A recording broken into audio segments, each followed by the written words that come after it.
सिद्धिभ्यः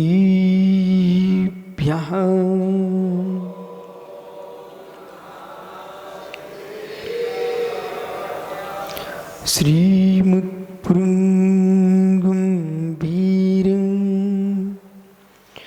स्याग्मामोघ्लाञ्छनं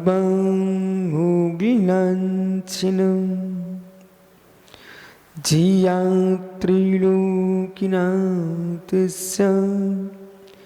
साशिनं जिनसाशिनं साशिनं जिनसाशिनं साशिनं जिनसाशिनं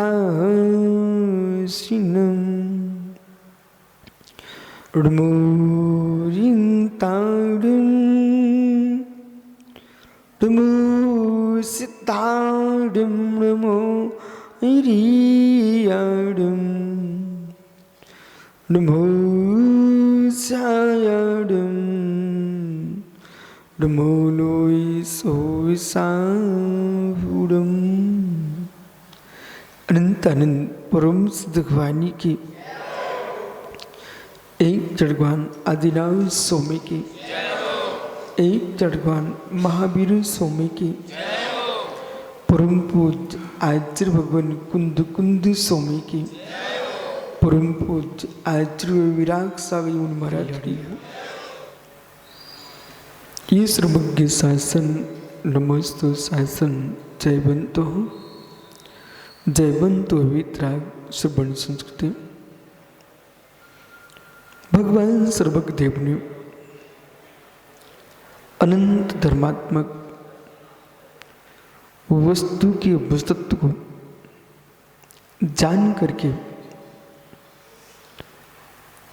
जगती के प्राणी मात्र पर महत् उपकार किया। एक मां जगत में जिनवाणी ही आश्रयभूत है, जो कि आज सत्यार्थ का बोध कराने वाली है।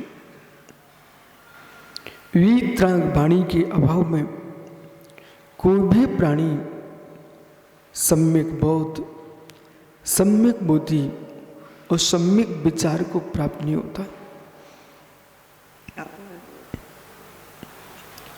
लोगों ने अपने अपने चिंतनों के माध्यम से ऐसे ऐसे कुछ शास्त्रों की रचना की, जिनमें चिड़िया से लेकर के मनुष्यों तक का विघात करने को धर्म लिख दिया।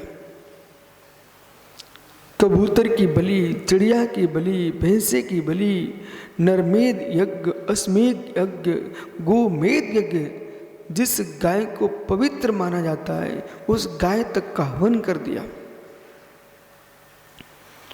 उन्हें शास्त्र कहा जा रहा है, उन्हें शास्त्र कहा जा रहा है। मित्र, वे शास्त्र कैसे जो शस्त्र से भी खोटे हों, जो पुरुष हमारी बात नहीं स्वीकार करे उसको तलवार के द्वारा नष्ट कर देना, इस प्रकार की बातें जहां लिखी हों, वो शास्त्र कैसा हो सकता है? मित्र, सर्वप्रथम वक्ता वही होता है जो वीतरागी होता है, हितोपदेशी होता है, जिसने सर्वज्ञता को प्राप्त कर लिया है, संपूर्ण पदार्थ के द्रव पर्यायों को युगपत जानने की क्षमता जिसके पास है, प्राणी मात्र के प्रति करुणा दृष्टि जिसके पास बरस रही हो, वही वक्ता है। कुशल वस्तु तत्व को जानने के उपरांत ज्ञानी अस्त्र चलाने के लिए अस्त्रशाला में अभ्यास करना पड़ता है। जब शस्त्र चलाने के लिए अभ्यास की आवश्यकता है, तो शास्त्र लिखने के लिए बिना अभ्यास के कैसे लिखा जा सकता है? बोलना बोल के व्यक्ति चला गया, समाप्त है। जो लिख के रख जाता है और खोटा लिख दिया, वो मृतक का चबूतरा हो गया। खोटा लिख दिया, अशुभ लिख दिया। सरस पंडित जी, कभी भी लेखनी चलाने का विचार आए तो पहले निर्णय कर लेना कि मेरे अंदर क्षमताएं हैं कि नहीं। मृतक का चबूतरा न बन जाए मेरे द्वारा लिखित पुस्तक। मृतक के चबूतरे के से तात्पर्य मेरा ये है कि जैसे कि किसी व्यक्ति के यहाँ चाहे श्वान खत्म हो जाए, चाहे इंसान खत्म हो जाए, चाहे हाथी खत्म हो जाए, घोड़ा खत्म हो जाए, यदि आपने उसके शरीर को नीचे जमीन में गाड़ करके और मैं तो उस पर चबूतरा बना दिया है, लोगों को नहीं मालूम इसमें श्वान गड़ा है कि इंसान गड़ा हुआ है, लेकिन लोग तो उस पर धोख मारना प्रारंभ कर देते, नमस्कार करना प्रारंभ कर देते हैं। अरे ज्ञानियों, मस्तक टेकने के पहले एक बार सोच तो, विचार तो कर लो और पूछ लो, जगत में प्रश्न कर लो कि ये जो चबूतरा बना है ये किसके ऊपर बना हुआ है। को देव है कि दानव है, सिंह है कि सूकर है कि मनुष्य है, ये किसके ऊपर चबूतरा बना हुआ है कि मात्र चबूतरे का आकार देखा कि प्रणाम करना प्रारंभ किया। जैसे ज्ञानी पुरुष चबूतरे के आकार को नमस्कार नहीं करता मित्र, वह ये खोज करता है ये चबूतरा बना किसका है। इसी प्रकार से प्रेस में प्रकाशित हाथों से लिखित पोथियों के आकार को देख करके, शास्त्र मान करके स्वीकार नहीं करना चाहिए मित्र। पोथियों को देख करके, प्रेस में छपे ग्रंथों को देख करके, मात्र ग्रंथ के आकार को देख करके प्रणाम नहीं करना, ग्रंथ के अक्षरों को देख करके स्वीकार नहीं करना है। जिस ग्रंथ को तुम देख रहे हो उसके अंदर अहिंसा परम ब्रह्म की व्याख्या है कि नहीं, जगत के प्राणी मात्र के प्रति करुणा दृष्टि है कि नहीं, सत्यार्थ का बोध है कि नहीं। ज्ञानियों, 7 तत्व पंचायत का क्षेत्र षट जीवन काय की रक्षा की व्याख्या इसमें है कि नहीं। मित्र, यदि तत्व दृष्टि नहीं है, पंडित जी मैंने सुन लिया आपने कहा बीजाक्षर अक्षर घृत है, अक्षर घृत है। दादा गोपाल दास जी इन्होंने एक प्रश्न किया धीरे से, बोले बीजाक्षर अक्षर घृत है, अक्षर घृत है, घृत तो घृत ही है, लेकिन घृत को देख करके हम ये भी देखेंगे इसमें तला क्या गया है। पूरी तली है कि पापड़ तले हैं कि मछली तली है। पूरी तली है, पापड़ तले हैं कि मछली मुर्गे तल दिए हैं, मैं ये भी तो देखूंगा। दूर से घी की सुगंध देके खाने मत पहुंच जाना। घृत की सुगंध देख करके तुरंत मुख मत भर लेना, उसमें यह देखना इसमें पूरे पापड़ है कि कोई जीव को तल दिया है। ऐसे पंडिया विधर देखो मित्र, यानी ऐसे आपने बीजाक्षर शब्द का प्रयोग किया। हम उस बीजाक्षर को घृत के पास लेके जा रहे हैं। जैसे घृत में क्या तला जाता है उसे देख करके देखना चाहिए, ऐसी बीजाक्षरों से गाली लिखी है कि जिनवाणी लिखी है कि हत्या लिखी है कि रक्षा लिखी है, ये देखना चाहिए। ओहो, ऐसा नहीं है कि बीजाक्षर है तो बीजाक्षर है, घृत में मुर्गा तल दिया है तो क्या खाने जाओगे क्या आप। ऐसे मित्र जिन अक्षरों से कूट लेख लिखे हुए हैं, जिन अक्षरों से कोई दीक्षा लेने जा रहा है उसमें लिख दिया दीक्षा लेने से भ्रष्ट हो जाएगा, नरक चला जाएगा, पंचम काल में दीक्षा नहीं लेना चाहिए, ऐसा किसी ने लिख के रख दिया तो क्या संपूर्ण श्रवण परंपरा का नाश हो जाएगा।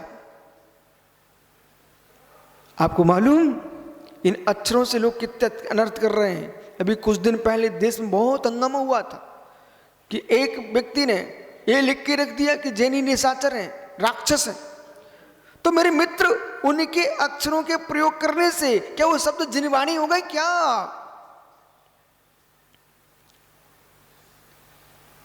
ओह पंडित जी, हम उस दर्शन में अपनी दृष्टि को रखें जो ये नहीं देखता है कि क्षत्रिय है कि ब्राह्मण है कि जैन है, वो ये देखता है गुण जिसके पास है उसे मैं नमस्कार करता हूँ। चाहे क्षत्रिय कुल में जन्मा हो, चाहे ब्राह्मण कुल में जन्मा हो, जैन कुल में जन्मा हुआ हो, मित्र जिसने जिन शासन की आज्ञा को स्वीकार किया है, जिन लिंग को धारण किया है, हमने उसको प्रणाम किया है। और इन कुलों में होने पर भी अशुभ कर्म किया है, उसे मध्यस्थ रहा है।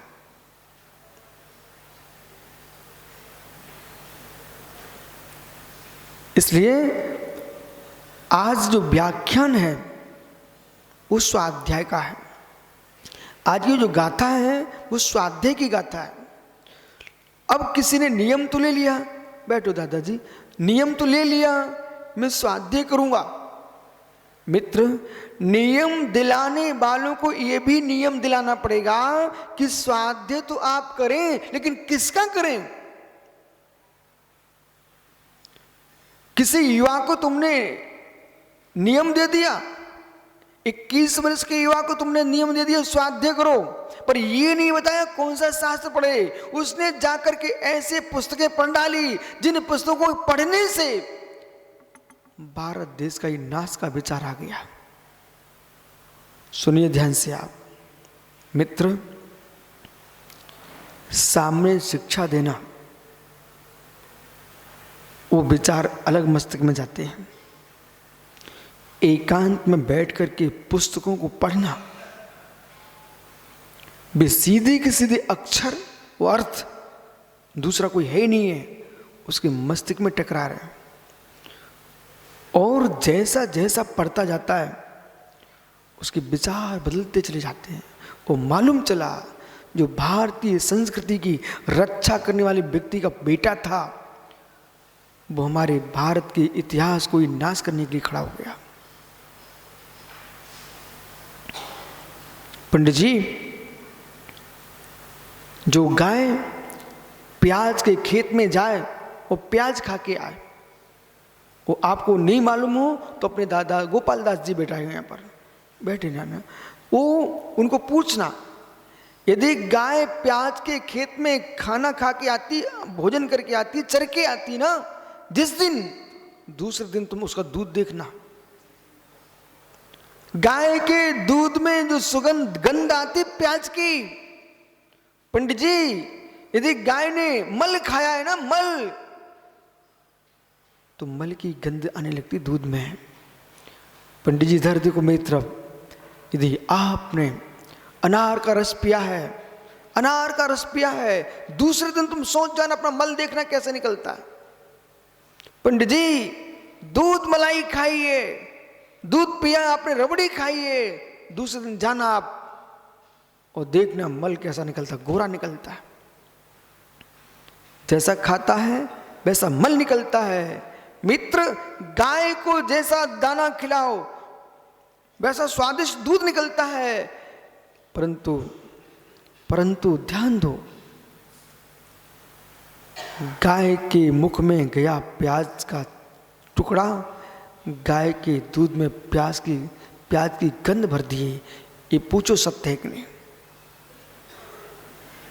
जिस घर में गाय भैंस हो उसको पूछना, जैसा घास खाती है दूध में, इस समय वर्तमान में जो दूध आ रहा है वो पतला पतला आ रहा है। बोले क्यों? क्योंकि हरी घास खेत में जो चरने गाय जा रही हैं उनका दूध तुमको पतला मिलेगा। जो घर में बंधी गाय भूसा और दाना खा रही हैं उनका दूध तुमको गाढ़ा मिलेगा। ये बातें भी जानना चाहिए। अब आगे चलते हैं। जैसा गाय ने भोजन किया वैसा दूध का स्वाद आता है। ऐसी व्यक्ति जैसी पुस्तक पढ़ता है उसके उपदेशों में उसका स्वाद आने लगता है।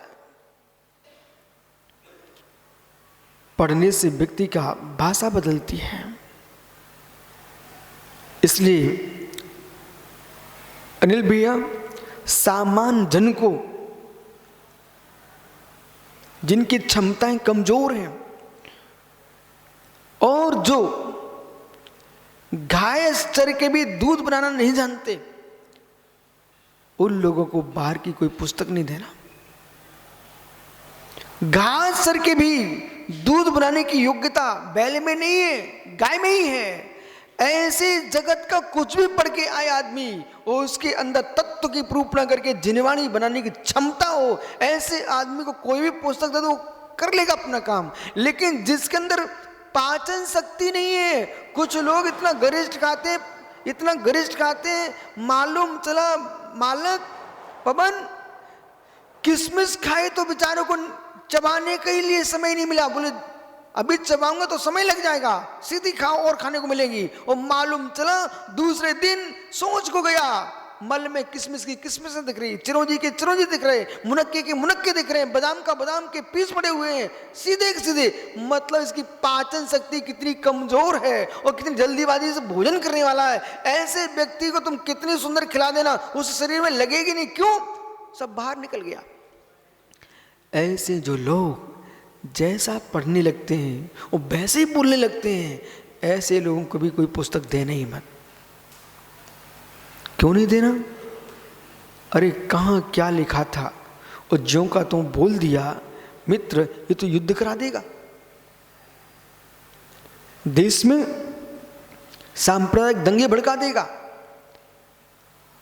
आवश्यकता सांप्रदायिकता फैलाने की नहीं है, आवश्यकता देश में सद्भावना फैलाने की है। और सद्भावना के लिए जो जो लिखा है वो कहना आवश्यक नहीं है, वही कहना चाहिए। सीधा घी पिलाओगे तो आदमी मर जाएगा और रोटी में घी लगा के दोगे तो स्वस्थ रहेगा। सीधा बूरा खाओगे कितने समय खा पाओगे? जी नहीं पाओगे। लेकिन वही प्रयोग करके खाते हो तो तुम खा लेते हो। सीधा नमक खाओगे तो क्या करोगे? कितना खा पाओगे? वही साग में डाल के खाते हो तो खा लेते हो। ऐसी जो तत्व की प्रूपणा है उसे सीधी नहीं बोली जाती है, उसका प्रयोग करके बोलना चाहिए। और कैसा प्रयोग करना चाहिए?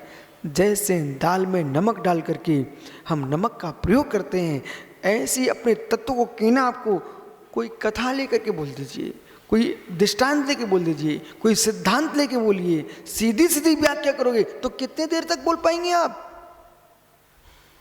सीधी व्याख्या इतनी सी है अनिल भैया, जीव अन्न है, पुद्गल अन्न है। जीवोन्यश्च पुद्गलश्चान्य इत्यसौ तत्संग्रह इदन्ये किंचित सोचो तस्यै विस्तरः। जीव जुदा पुद्गल जुदा, यही तत्व का सार, शेष सभी इसी का विस्तार। रामायण कितनी सी है? राम हुए और सुब्रसागर रामन्ना, उनने उनकी नारी हरी, उनने उनको मारना। इसमें लिखे तुलसीदास पोथंगा।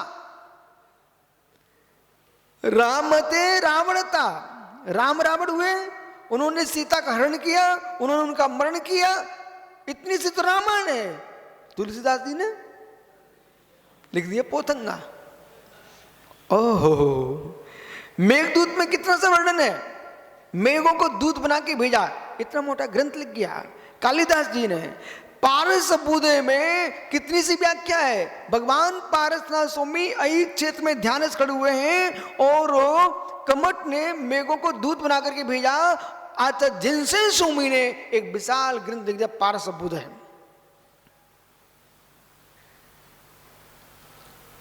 ग्रंथ के लेखन के लिए उसकी कला के लिए अलग ग्रंथ हैं।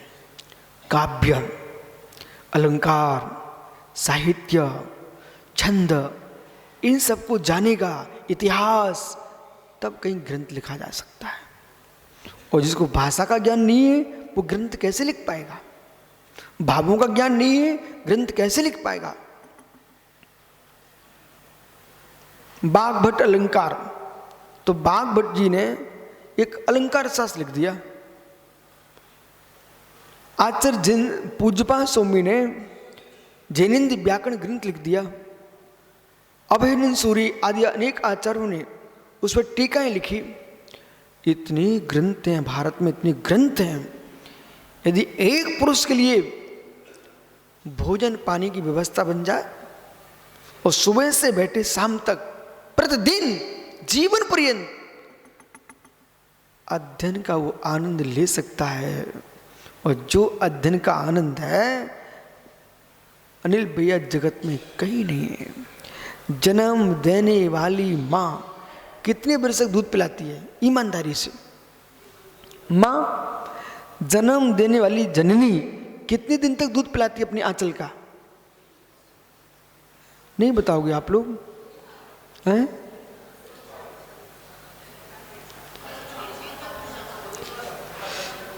पिया कितना वो विषय अलग है, पर ये लोग पिलाते कितना है? 1 वर्ष 2 वर्ष, इसके बाद अन्य प्रसाधन क्रिया की और भोजन पानी खिलाना प्रारंभ कर दिया। ओहो, जन्म देने वाली जननी मनुष्यनी लंबे समय तक दूध नहीं पिलाती बच्चे को, लेकिन जन्म मरण का नाश करने वाली जननी जन्म से लेकर के अंतिम मृत्यु तक अपना आंचल पिलाती है। उसका नाम जिनवाणी है। इन माताओं को तो मैंने अपनी आंखों से देखा, अनुभव बता रहा हूं, अनुभव। ज्यादा पकड़े ना आंचल बच्चा ना तो मिर्च लगाती है, लोग मिट्टी लगा देती हैं, मिर्च लगा देती हैं जिससे मुख जल जाए, ये आंचल छोड़ दे। लेकिन ऐसा मां जिनवाणी ने कभी नहीं किया कि अपने आंचल में मिर्चें लगाए कि मिट्टी लगाए कि लोग ना पी पाए। ये तो पीत धर्मा। ओह, जन्म से लेकर के जब बालक का जन्म होता ना, जैन परंपरा में गोपाल दास जी एक परंपरा है, 45 दिन का जब बच्चा होता है तो उसको जिनालय ले जाते हैं। और 45 दिन का जब बच्चा होता है उसको तिलक करके उसे कान में नमोकार महामंत्र सुनाते बच्चे को। बोले बेटे तेरे जीवन प्रारंभ हो तो मां मंत्र से हो। और जब अंतिम श्वास चलने लगती ना तब भी उसे कान में नमोकार मंत्र सुनाते। बोले तेरे जन्म जीवन प्रारंभ हो तो मां मंत्र से हो, और मृत्यु हो तो मां मंत्र से हो, तो मां मना बन जा।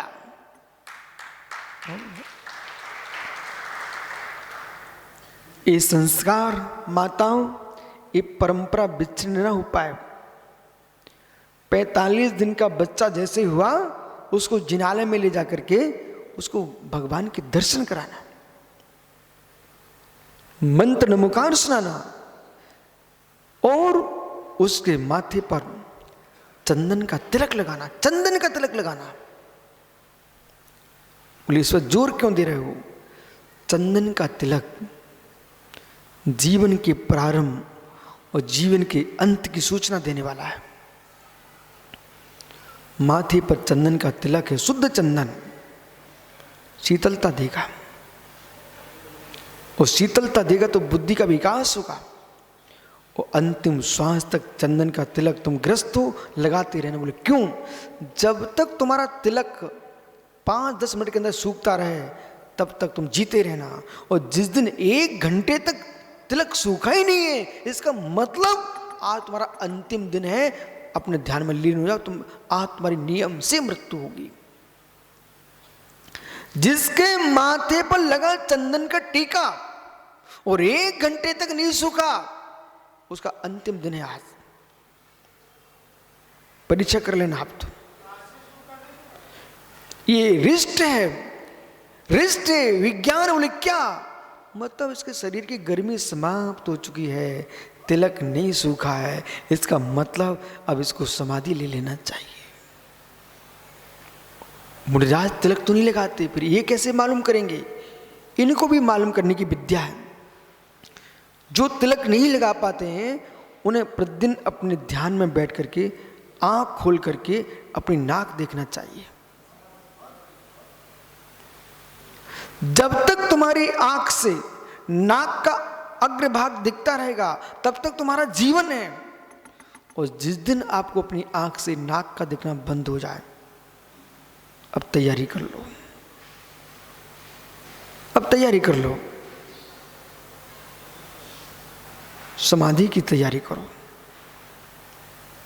हो इसलिए प्रत्येक वस्तु का निर्णय होना चाहिए, वस्तु का विवेक होना चाहिए, प्रज्ञा होना चाहिए। घी की सुगंध देख के मत दौड़ना, घी की तली वस्तु को भी देखना। इसलिए महात्मा जी बीजाक्षर वही है ऐसा कह करके हम कुशास्त्रों को सिर पर नहीं रखेंगे, हम मात्र वही सिर पर रखेंगे जिसमें अहिंसा परम ब्रह्म की व्याख्या है। काम शास्त्र, कोक शास्त्र, कुटिल शास्त्र, इन सारे ग्रंथों को मित्र तुम जिनवाणी की स्तुति करके गाओगे क्या? इसलिए अब प्रश्न ये है, लेकिन इनको हम पैरों के नीचे भी नहीं दबाएंगे।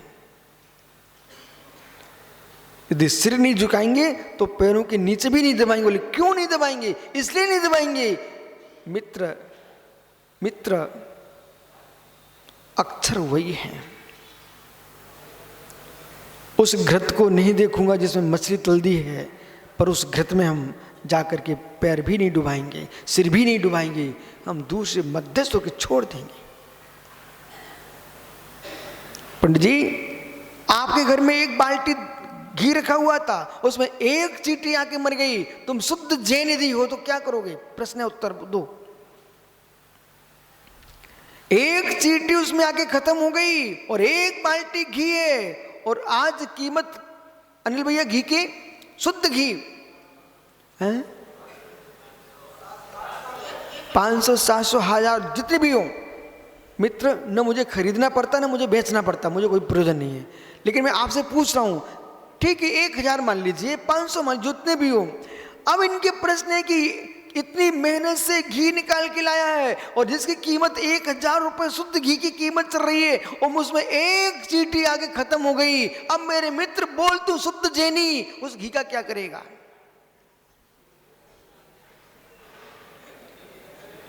हो यदि तुमने ये किया कि चींटी निकाल के फेंके खा लिया, तो जिनवाणी कहेगी बेटा तुमने मांस खा लिया।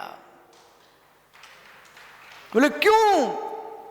इतना सुरक्षित रखो, कोई जीव नहीं पड़ना चाहिए, 2 इंद्रिय से मांस संज्ञा प्रारंभ हो जाती है, उस घी का तुम प्रयोग खाने में नहीं कर सकते हो। अब आपको जैसा रचे वैसा उसको विसर्जन करो, लेकिन मुख में नहीं रख सकते हो। ऐसा भी नहीं है, बोले शुद्ध सोले का घी लेके आया हूं, मुझे रात को चलाना है, कोई चींटी निकल पड़ी, अरे भैया फेंक दो, गर्म करके चला देना। मित्र, तुम साधु को सूखा पानी में डुबो के रोटी खिलाना, लेकिन ऐसे घी का प्रयोग कर मत देना।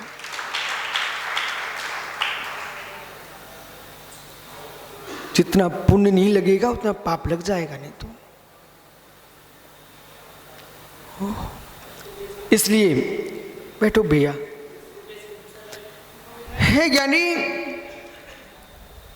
ये भूप मार्ग भी नहीं है कि निर्माल्य का द्रव्य पहले चढ़ाओ, फिर माली से खरीद लो, फिर गाय को खिलाओ।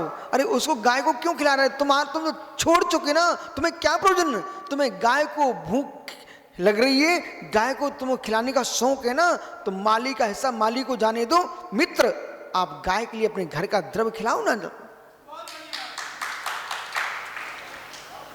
विपरीत मार्ग की व्याख्या कर करके विपरीत मत फैलाओ। एक नया उपद्रव खड़ा कर दिया, माली को बेचना, फिर माली भी कहेगा अब हम अपने हिसाब से तुमसे कीमत लेंगे, तो वो खर्च बढ़ गया। अरे माली का मालिक तुम्हारा निर्माल हो गया, तुम तो आखिर में खरीदो ही ना। आप तो अच्छी घास खरीद के खिलाओ जिससे गाय पुष्ट हो। आइए, विवेक होना चाहिए। नवीन चिंतन जो है ना, इसलिए स्वीकार नहीं है। जिन चिंतनों का आगम नहीं है उन पर कोई विचार की आवश्यकता नहीं है। आइए, जिनवाणी क्या कह रही है? एक समय था जो राजे महाराजे थे, गज मुक्ताएं चढ़ाते थे, हीरे मोती चढ़ाते थे, लेकिन पुनः उसको उठाकर भिजवाते नहीं थे। बोले मेरा काम मैंने कर चुका हूं।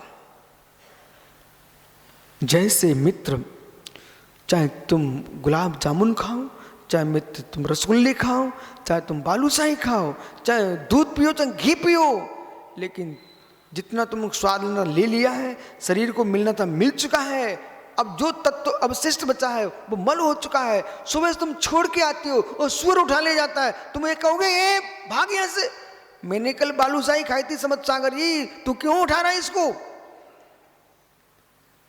महाराज जैसे मल तुम्हारे मल हो चुका है, ऐसे जो वस्तु दान कर चुके हो वो तुम्हारी मल हो चुकी है। अब उसके लिए क्या हो रहा है उसको तुम्हारा अधिकार नहीं है। तुम्हारा काम, तुमको पुण्य का तत्व मिलना था, मिल चुका है।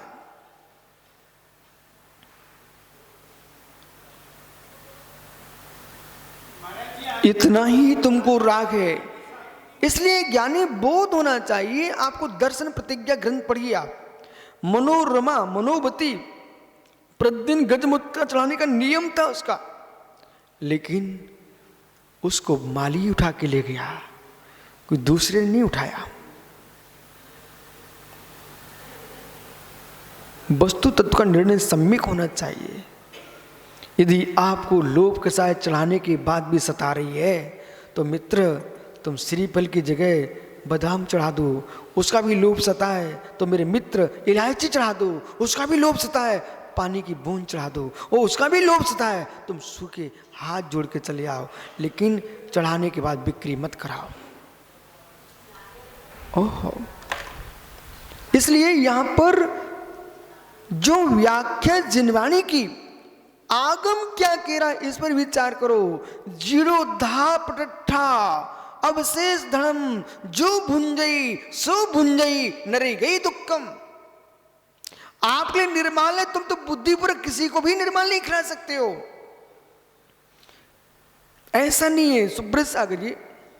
एक बार छोटे में क्या हुआ और लोगों की दृष्टि क्या होती है, कुछ लोग बाहर रात्रि में पंगत है भोजन करने, बोले बड़े लोग तो नहीं जा सकते, बोले पानी छान के पिएंगे, बड़े लोग तो नहीं जा सकते, रात्रि भोजन करेंगे। छोटे बच्चों को बेटे तुम चले जाओ, अमुक जी के यहाँ रात्रि में भोजन है, उन्होंने निमंत्रण दिया है, हम बच्चों को भेज देंगे। अरे उन पापी पिताओं से पूछो कि तुम तो पुण्यात्मा हो, रात्रि में नहीं खा रहे हो, तो बच्चों को तुम क्यों नरक में ढकेलना चाह रहे हो, उनसे क्यों तुम रात्रि में खिलवा रहे हो। आप बोल दो जिसने निमंत्रण दिया, बोले भाई हमारे यहाँ रात्रि भोजन नहीं होता है, आप हमको दिन में खिलाएंगे, हम जरूर आपके यहाँ आएंगे। पर ऐसा कैसा तुम्हारा नियम है कि आप तो पालन कर रहे हो, हम बच्चों को खिलवा देंगे। ऐसे मित्र जैसे कोई पुरुष स्वयं तो रात्रि में नहीं खाता है, अपने नौकर को भेज दे, मेरा नौकर खा आएगा, अरे उससे तुम पाप क्यों करवा रहे हो जान करके। ऐसे तुम निर्माल स्वयं नहीं खाना चाहते हो, गाय को क्यों खिलवा रहे हो, अरे उसको भी आप शुद्ध खिलाओ, जो निर्माल चढ़ चुका गया हमारे काम से। ओहो, अनिल कासिलवाल के यहाँ सुब्रत सागरी 50 रोटियां बनी। जब तक स्वच्छ थी इसने एक रोटी ना सोहन को दी ना गाय को दी, जब सड़ने लग गई अब क्या करूं, अब गाय को फेंक रहा है। अरे मित्र वो भी तो जीव है, सड़ने लगी गलने लगी, अब अच्छा क्यों खिला रहे हो, तुम दाता यदि हो तो मेरे मित्र स्वादिष्ट बनाकर उनको भी खिलाओ ना। अचार सड़ गया, बोले अब डाल दो भैया बाहर रोड पर, जानवर खा जाएंगे। ओहो, यदि तुम्हारे अचार में इल्लियाँ पड़ चुकी हैं, कीड़े पड़ चुके हैं, और जो जानवर खाएगा उसको तुम मांसाहार खिला रहे हो, तुमको पाप का बंध तब भी होगा। ओह मनोज अब बेटा हम सेठ जी है भैया, सेठ जी की यहाँ सामग्री खराब हो गई, अब घर में कोई व्यक्ति काम कर रहे थे, ऐसे नौकर चाकरों को खिला दिया, बोले भैया तुम खा लो खराब हो रहा है। ओहो, तुम इतने उदार मना थे ना, जैसा पहले दिन लेके आए थे ना उसको भी खिलाते तो वो भी आनंद मनाता कि मेरा सेठ कितना श्रेष्ठ है कि स्वच्छ खाता स्वच्छ खिलाता है। राजू भूखे सो जाना, सड़ा केला मत खाना। राजू भूखे सो जाना, सड़ा केला मत खाना, और इस लोभ में मत खा लेना कि सच अच्छे केले आते हैं 10 रुपए के 2 और सड़े केले आते हैं 2 रुपए के 10। बोले खा लो। मित्र, आज तुम इस लोभ में आकर खा भी लोगे, फिर बीमार पड़ोगे तो मालूम चला कि लाखों खर्च हो गए। अल्प खाओ, स्वच्छ खाओ, शुद्ध खाओ, पेट भरने की चिंता मत करो, स्वास्थ्य का भी ध्यान रखो।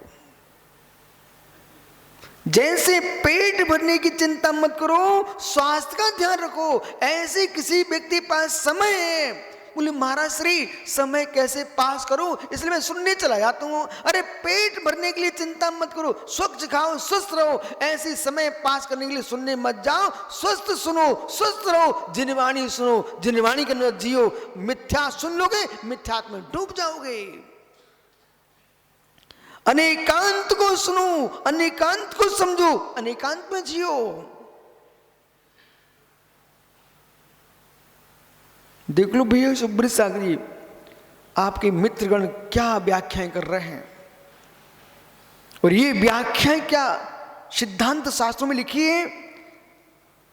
ग्रंथ में लिखा है जीर्णोद्धार का पैसा पंडित जी संभल के जीना, तीर्थ क्षेत्र के लिए संग्रह किया पैसा, प्रतिष्ठा, पंचकणक प्रतिष्ठा, ध्यान, पूजन, आराधना, तिथ्य बंदनम, तीर्थ वंदना के नाम से तुमने वाहन निकाले, बसें निकाली और उसमें तुमने धन कमाया। जो भुंजई ऐसे द्रव्य को जो भोगेगा, घर की दुकानें किराए पर और मंदिर की दुकानों पर कब्जा, घर के मकान किराए पर और मंदिर के मकानों पर कब्जा। आप चिंता मत करो, जो भुंजई सो भुंजई, नरे गई दुखम, भविष्य तुम्हारा नरक दिखाई दे रहा है। ये निर्माल है। बोले मंदिर की दुकान पर कब्जा कर लो, वो तो धर्म का है ना। मित्र समय बताएगा, ये समय बताएगा। ऐसा द्रव्य लंबे समय तक फलित नहीं होता। अभी फलित नहीं हो रहा है, पूर्व का पुण्य अभी रखा है सत्ता में, तब तक दिखाई नहीं दे रहा है। जब तक, ये ध्यान दीजिए मेरे, तब देखो रुई के ढेर में भी आग लगाओ ना, नीचे से लगाना, बिल्कुल नीचे से लगाना, ऊपर दिखाई नहीं था इसमें आग लगी कि नहीं लगी। कोई बहुत बड़ा रुई का ढेर है ना, उसके नीचे से आग लगा देना आप, उसमें दिखाई नहीं देगा ऊपर, अभी तो दिखे नहीं ना, धुआं तक नहीं दिखेगा आपको। पर मित्र चंद दिन रुक, थोड़े थोड़े रुक जाइए, एक साथ भभकेगा और मालूम चला कि कहाँ गई रुई। ऐसी पुण्य का द्रव्य तुम्हारे पर रुई का ढेर लगा हुआ है, और आपने निर्माल आदि खोटे पाप कर करके आपने यदि भोग किया है, वो एक दिन ऐसा आता कि मालूम सुब्रत सागर देखते देखते, आंखों के देखते देखते सामने आदमी खड़ा है, दुकान में आग लग गई। शाम को शटर बंद करके गया था, सुबह राख मिली। बेचारे किसान ने मेहनत की, 4-6 महीने साल भर उसने मेहनत की, और शाम को गल्ला रख के गया खलियान में, और सुबह आया तो राख मिली। इसलिए पंडित जी सिद्धांत कहता है, देर लग सकती है, अंधेर नहीं होता। इसलिए जीवन जीना है, पवित्रता के साथ जियो। अशुभ हो गया तस्मिच्छम, दुक्कड़म करना सीखो, प्रतिगुण करना सीखो, प्रायश्चित करना सीखो, निंदा ग्रह आलोचना करने भगवान तस्मिच्छम दुक्कड़म। कोई गलती नहीं सुधार पा रहे हो, तब भी गलती को गलती स्वीकार करो। गलती को गलती मानते रहोगे ना, तो कभी ना कभी तुम सुधर सकते हो। और पाप में संतुष्टि है, पाप में संतुष्टि है। भागचंद भैया, मित्र धर्म के काम को बनाने के लिए भी असत्य तो असत्य होगा, झूठ तो झूठ होगा, मायाचारी मायाचारी होगी।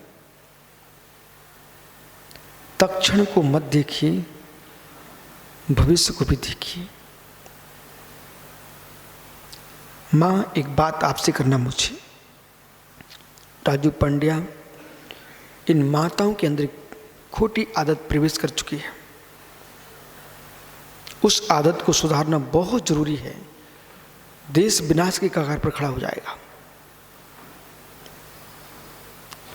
और यदि ये नहीं सुधर पाए, कुछ नहीं कर पाएंगे आप। धमाकों से नाश होना, पटाखों से नाश होना, ये नाश सबको दिखाई देता है। कुछ संस्कारों से जो नाश होता है दिखाई नहीं देता, और देश नष्ट हो जाएगा। और आदत कौन सी? माताओं को सुधारना है, माताओं को सुधारना है। बच्चे ने जन्म लिया, बालक अभी ना समझ है, रोएगा भी, चिल्लाएगा भी, मल भी छोड़ेगा, मल को मुख में भी रख लेगा। ये सारी जिम्मेदारी 8 वर्ष तक माता पिता की है। ठीक। अब माना कि कुछ बच्चे बहुत ज्यादा चीखते हैं, अपनी परेशानी को दूर करने के लिए मां घर में एक शीशी मंगा ली है। समझ गए? एक शीशी मंगा के रखी है और ढक्कन में निकाल करके उसको 2 बूंद पिलाती है। ढक्कन में रख करके 2 बूंदे पिला दिए। अरे मां तू अभागिन, वो बालक कौन सा मुनि बनने वाला था, साधु महात्मा बनने वाला था, त्यागी बनने वाला था, देश का उद्धार करने वाला था। तुमने जन्म से ही उसको मदरा पिलाना शुरू कर दिया ढक्कन में। बोले शांत पड़ा रहेगा, अब रोएगा नहीं, ऐसा करके तुमने ढक्कन पिलाना प्रारंभ कर दिया। आपने उसके अंदर अभी से शराब पिलाने की आदत डाल दी है, और जब बड़ा होगा उसको नशा की आदत पड़ जाएगी। अब तुमको रोगी बैठ करके, सिर पटकोगी, और पूरा देश हमारा बर्बाद हो जाएगा। और मित्र, बेदिन कहां चले गए? ठंड में देना कोई जरूरी नहीं होता मित्र। बे मां उकाली बना के पिलाती थी, जाय पत्ती जायफल चटाती थी, ठंडी क्या करेगी? सुब्रत सागरी अपने देश का एक शुद्ध शाकाहारी पुरुष आर्मी में भर्ती हो गया। अब राजू पांड्या लोग उसकी हंसी करें, बोले तू भाई ये जैन धर्म का पालन आर्मी में करेगा क्या? बोले तो क्या नहीं करूंगा, होगा पालन। आर्मी में गया और उसकी ड्यूटी लग गई ठंडे प्रदेश में। अब लोग सब कहें अब तो ये तू बच के नहीं आ पाएगा। उसकी मां बहुत समझदार थी, बोले बेटे तुम देश के लिए जा रहे जाओ, लेकिन ध्यान रखना मांस के टुकड़े पर हाथ न लग जाए और शराब की बोतल छीन मत लेना। बेटा कहता मां आपके बचनों का पालन होगा। मां इतनी समझदार, उस मां ने क्या किया, गुड़ के सुंदर लड्डू बनाए और बेटे के लिए रख दिए। मसाले डाल के गुड़ के लड्डू बना करके बेटे को सौंप दिए, और बेटा गया ठंडे प्रदेश में आर्मी में। उसके 1-2 महीने के लिए जितना भी समय उसका ड्यूटी का था वो पूरी करके आया, स्वस्थ होकर वापस लौटता है। यहाँ आकर के लोगों ने उसकी पीठ ठोकी, भाई तुम जिए कैसे हो? बोले जिए कैसा हूं, मैं जैन लड्डू खा के जिया हूं। ये कोई कथा नहीं सुना रहा हूं, ये सत्य घटना बता रहा हूं। ये सारे लोग मुझे बता जाते हैं, जो गए थे वही बता गए। बोले महाराज जी हम ऐसे जिए थे कि मेरी माँ ने गुड़ के लड्डू गर्म बना के रखे थे। मेरे मित्र पहले भी लोग ठंडियों में जीते थे कि नहीं जीते थे? और मेथी गुड़ डाल के लड्डू बनाओ, मेरे मित्र ठंडी के पिताजी भी आयंग कुछ नहीं कर पाएंगे। लेकिन मदरा पीकर तुम गर्मी लाना चाहते हो, पूरे फेफड़े सड़ जाएंगे और कुछ दिन बाद तुम्हारी अर्थी निकल जाएगी।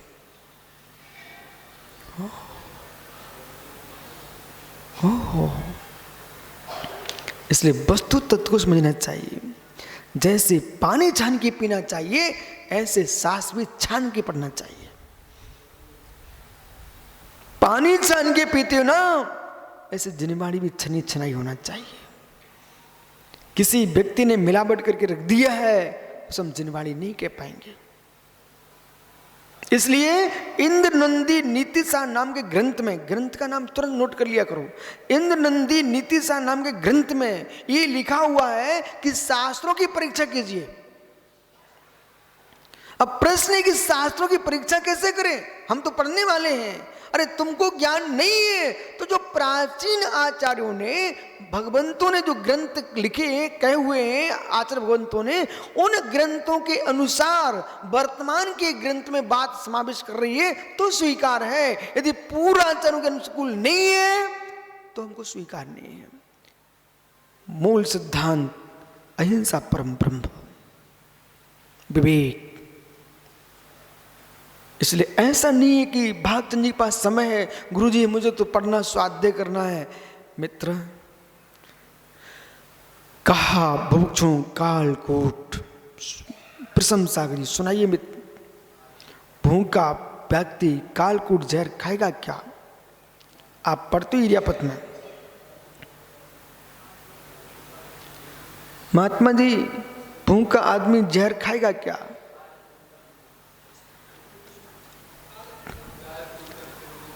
कालकूटम जो भुक्षु, सबसे खोटा जहर होता कालकूट जहर। मित्र, भूख लगी है तो पेट भरने के लिए और साधन खोजना। ऐसा नहीं कि भूख लगी है और जहर रखा हुआ है, अरे खा लूं, ऐसा नहीं करना जीवन में। कि भूख लगी है तो जहर नहीं खाया जाता है। मेरे मित्र, भूख लगी है स्वच्छ भोजन खाना चाहिए। ऐसे पढ़ने की इच्छा है, स्वाध्याय करना है, नियम है, लेकिन ये भी देख लेना चाहिए शास्त्र कौन सा है। एकांत मत का पोषण कर रहा है कि अनेकांत मत की व्याख्या कर रहा है। स्वाध्याय परम तप है। भावों की निर्मलता के लिए कोई कलयुग में महान साधन है, उसका नाम स्वाध्याय है। एकांत में भी अनेकांत दिखाता है, उसका नाम स्वाध्याय है। जीवन में 1 मिनट भी तुमको मिलता है तो स्वाध्याय करने बैठ जाना। क्लेश, झगड़ा, विषमता, घर, नरक उन्हीं का बनता है जिनके परिवार में स्वाध्याय की परंपरा का अभाव है। समता के लिए धन काम में नहीं आएगा, समता के लिए धरती काम में नहीं आएगी, समता के लिए कुटुंब काम में नहीं आएगा, समता के लिए स्वाध्याय ही काम में आएगा। धन, धरती, कुटुंब तो झगड़ा कराते हैं। आज विश्व में जो बम गिर रहे हैं किसके पीछे गिर रहे हैं? धन, धरती के पीछे गिर रहे हैं। सगों सगों पर बम पटक रहे। ओह हो। राजू, 1000 बार पारसनाथ को मित्र नमस्कार कर लेना इस बात पर कि प्रभु मैं कितना भाग्यवान हूं कि भारत में जन्मा हूं। 1000 बार नमस्कार करना पारसनाथ स्वामी को, हे प्रभु पारस मैं इतना भाग्यवान हूं कि भारत में जन्मा हूं। यहाँ पर सुबह होता है तो प्रभु के गुणगान से होता है, और शाम होती है तो प्रभु गुणगान से होती है। यहाँ नहीं फटते बम, नहीं फटते मेरे मित्र कोई विमान टूटते दिखते हैं। यहाँ पर तो मात्र प्रभु का गुणगान होता है। हर संप्रदाय में सुबह से भगवान का नाम लिया जाता है। यहाँ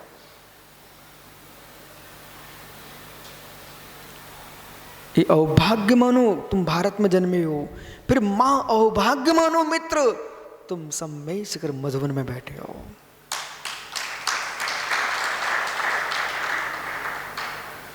मां भाग्य मानो, फिर मां भाग्य मानो ज्ञानी गुरु के चरणों में बैठ करके जिनवाणी सुन रहे हो।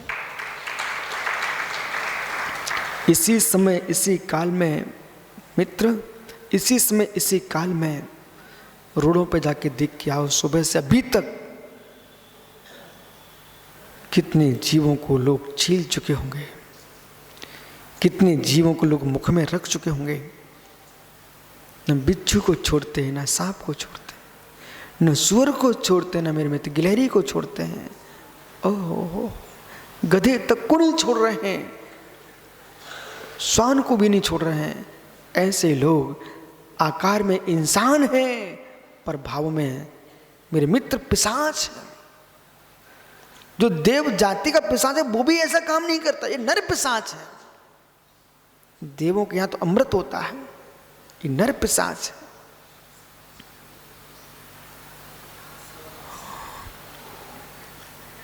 ज्ञानियों, मानो अपना अभाग्य आज स्वीकार करो। लखपति अरबपति किस काम का सुधीर भाई। भारत में तुम गरीब होके भीख मांग के जी लेना, लेकिन ऐसे देशों में जहाँ सुबह से शाम तक वही मांस के टुकड़े दिखें, वहाँ मेरे मित्र श्वास लेना भी पाप है। कहीं बेटा कहे पिताजी मैं जाना चाहता हूँ विदेश, कहना बेटे तुम पैसे के टुकड़े लेके आ भी जाओगे, धर्म बेच के आ जाने से पैसा किस काम का।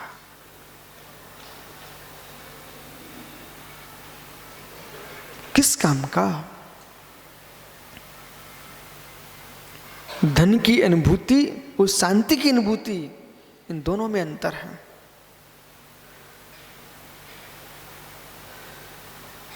कुछ नहीं करने का आनंद और करने का दुख, इन दोनों को देख लीजिए आप।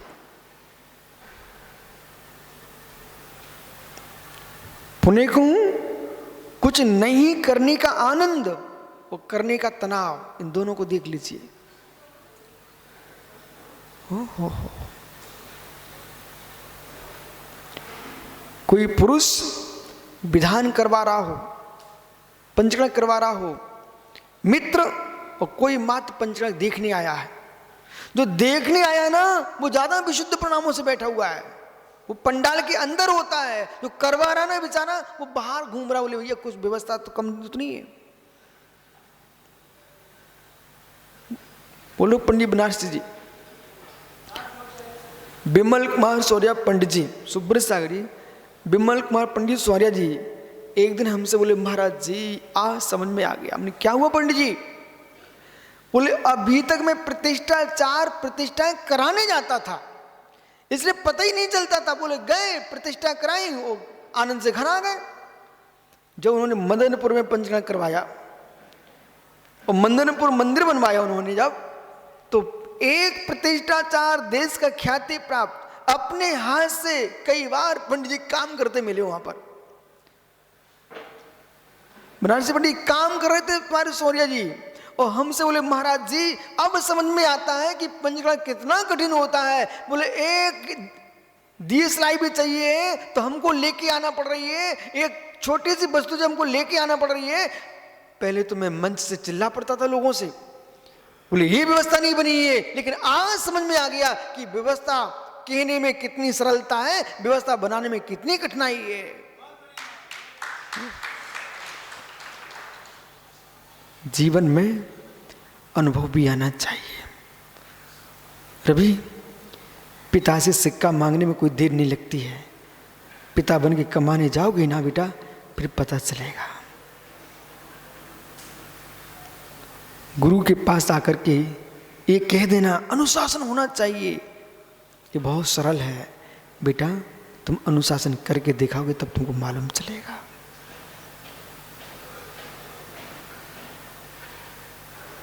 वहीं दवाई लगा दो, वहीं दवाई लगाओ तुरंत। जो शिक्षा देने आए हो उस शिक्षा का पालन करके दिखाओ।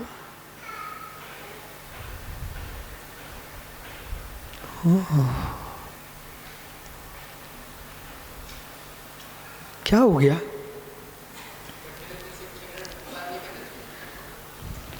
शिक्षा की व्याख्या भी होना चाहिए, शिक्षा का पालन भी होना चाहिए, पर मात्र ऐसे लोगों से प्रशंसा का जीवन भर बच के रहना जो दूसरे को शिक्षा दिलवाना चाहते हैं। स्वयं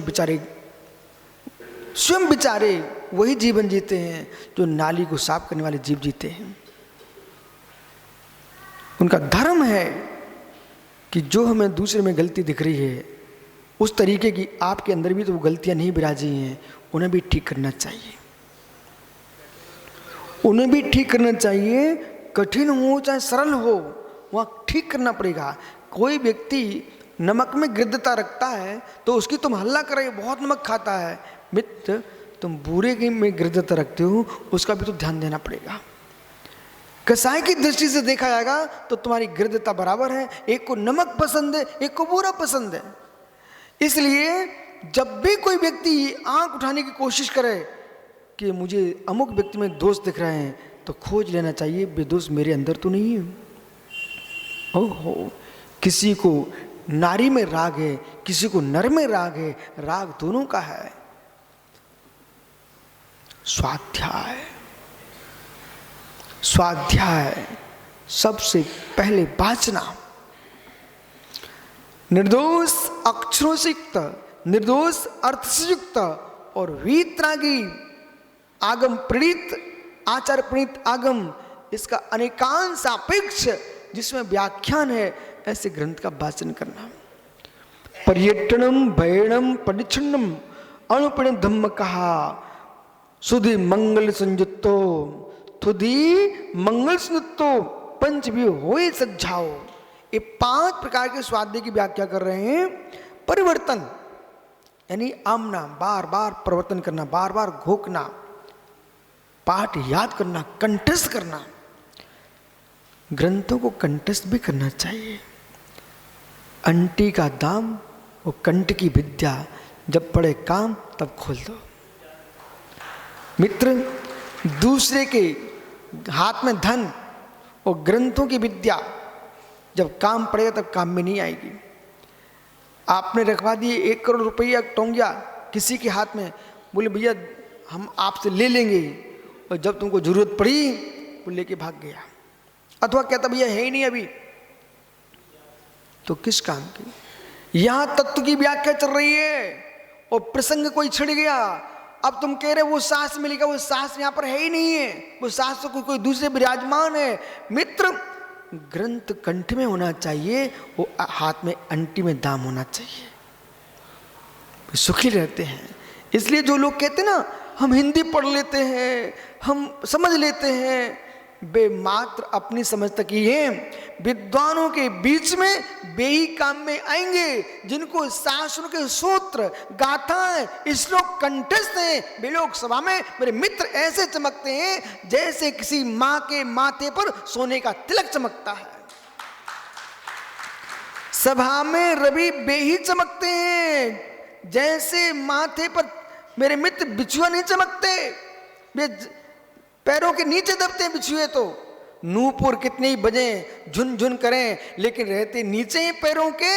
ऐसे मित्र तुम कितनी सामान्य पुस्तकें पढ़ के आ जाओ, तुम नूपुर के स्थान पर होगे, आगम पढ़ के आओगे, श्लोक सूत्र कंठस्थ करके आओगे तो तुम्हारी चमक ऐसी होगी जैसे सोने का तिलक माथे पर चमकता है।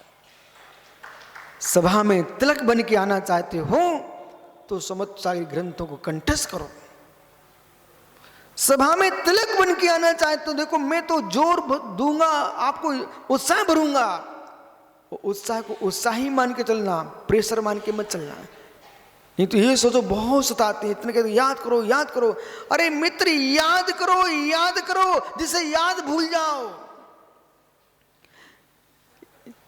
इतना ही याद करो ग्रंथों को जिसे याद भूल जाओ। मतलब जो तुमने पूर्व में गृहस्थ अवस्था में विषय कषाय का भोग किया है, दुनिया के लोगों की यादें स्मृतियां सताती हैं, इतने ग्रंथ याद करो कि ग्रंथ अंदर रह जाए और बाकी सब निकल जाए।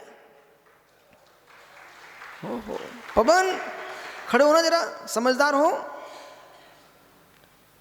यदि समझदार हो ना, आज बिमल सागरी संघ में एक चित्रा भाई करके अम्मा थी, ठीक है, जितने बुजुर्ग उनको सबको मालूम होगा, सुधीर को पता होगा, सुधीर चित्रा भाई अम्मा थी मालूम। एक बार इतनी समझदार अम्मा थी, चिल्लाती बहुत थी।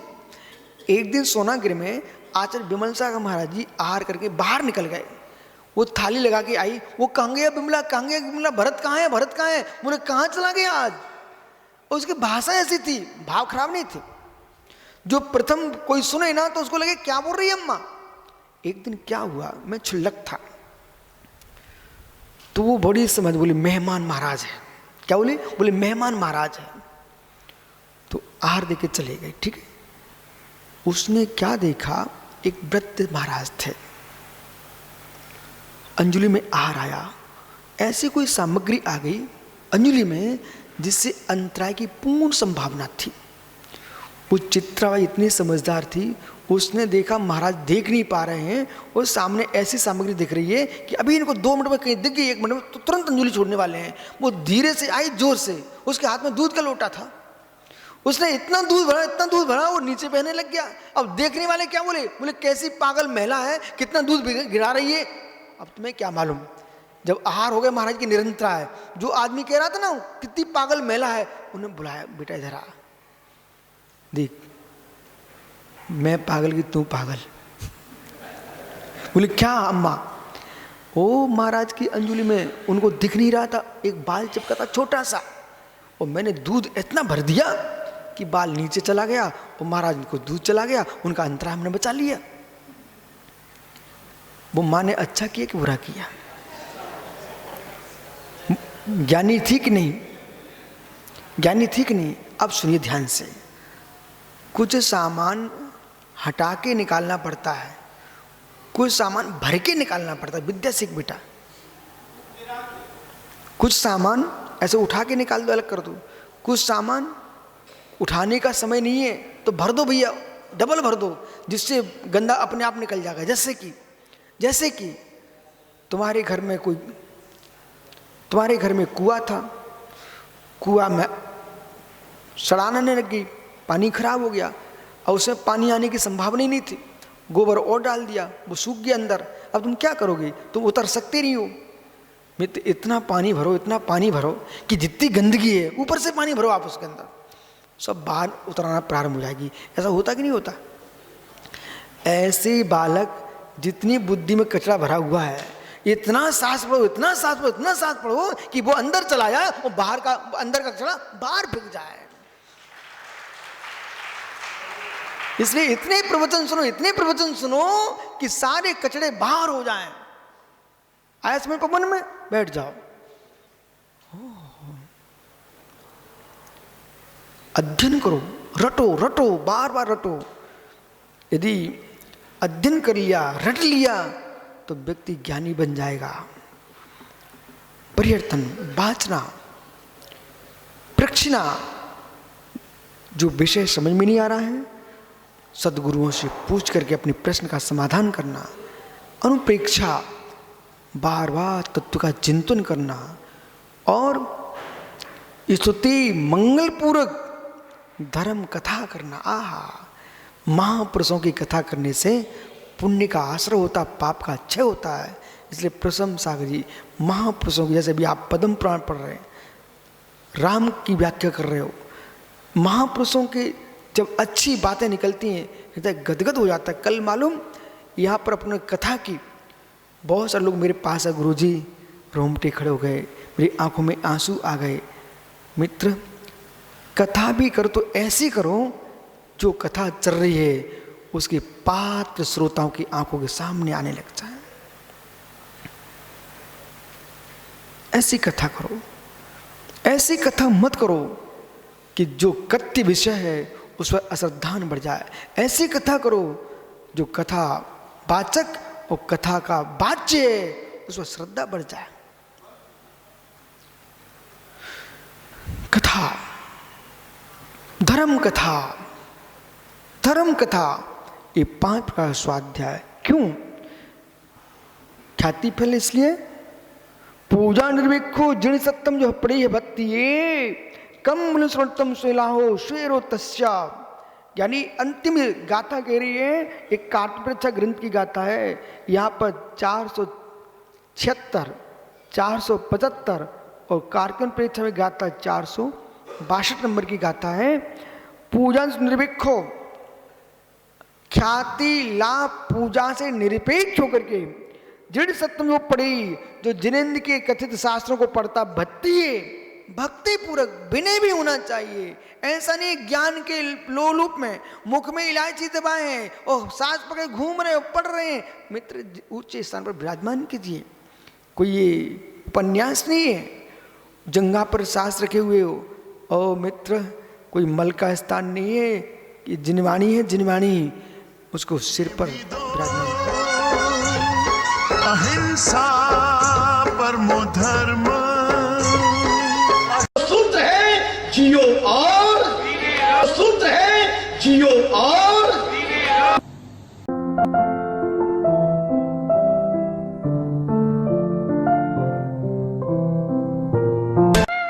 जैन हलचल देखते रहें, रोजाना आपके मोबाइल पे भी आएगा जैन हलचल।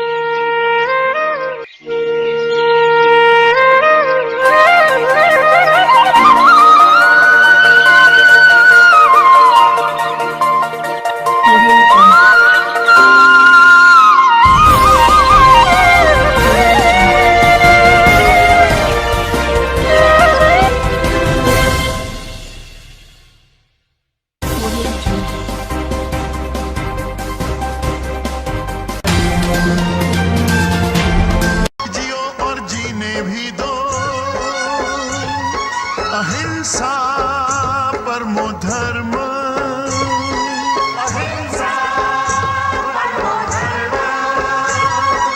जीने का अधिकार है सबको,